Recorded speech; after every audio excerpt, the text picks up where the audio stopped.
കരവാളൂരിലെ സ്വകാര്യ English medium സ്കൂളിലെ 6ാം class വിദ്യാർത്ഥിയെ മർദ്ദിച്ച പ്രധാനാധ്യാപകനെ പുറത്താക്കണമെന്നാവശ്യപ്പെട്ട് ABVP പ്രവർത്തകർ സ്കൂളിലേക്ക് മാർച്ച് നടത്തി.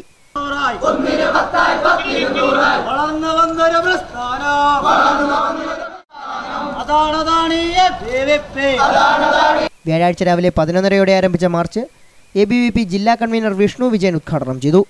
എന്നാൽ അറവ് മാടുകളെ പോലെ കുത്തി നടച്ചുകൊണ്ടാണ് ഓക്സ്ഫോർഡിലെ ഓരോ സ്കൂൾ ബസ്സും ഇതുവഴി സഞ്ചരിച്ചുകൊണ്ടിരിക്കുന്നത്. ഇവിടുത്തെ അധികാരികളോടും പോലീസ് ഉദ്യോഗസ്ഥന്മാരോടും ABVP ഒരു കാര്യം പറയുകയാണ്. അത്തരത്തിൽ ഓടുന്ന നിയമവിരുദ്ധമായി ഓടുന്ന ബസ്സുകൾക്കെതിരെ, സ്കൂൾ വാനുകൾക്കെതിരെ നിങ്ങൾ നടപടി സ്വീകരിക്കുന്നില്ല എങ്കിൽ നാളെ മുതൽ ഈ സ്കൂൾ വണ്ടികൾ ഓരോ പ്രദേശങ്ങളിൽ ABVPയുടെ നേതൃത്വത്തിൽ തടയുമെന്ന് ഈ അവസരത്തിൽ ഞങ്ങൾ അറിയിക്കുകയാണ്.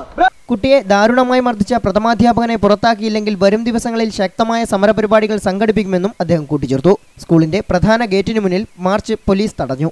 മണിയാർ അഷ്ടമംഗലം സൗവർണികയിൽ അനന്തകുമാർ അമ്പിളി ദമ്പതികളുടെ മകനായ അക്ഷയ്ക്ക് തിങ്കളാഴ്ചയാണ് സ്കൂളിലെ പ്രധാനാധ്യാപകന്റെ മർദ്ദനമേറ്റത്. രക്ഷിതാക്കൾ അടുത്ത ദിവസം തന്നെ പുനലൂർ പോലീസിൽ പരാതി നൽകിയിരുന്നു. ശിവജി, രഞ്ജിത്ത്, അജിത് എന്നിവർ മാർച്ചിന് നേതൃത്വം നൽകി. ലൈവ് വാർത്ത, പുനലൂർ.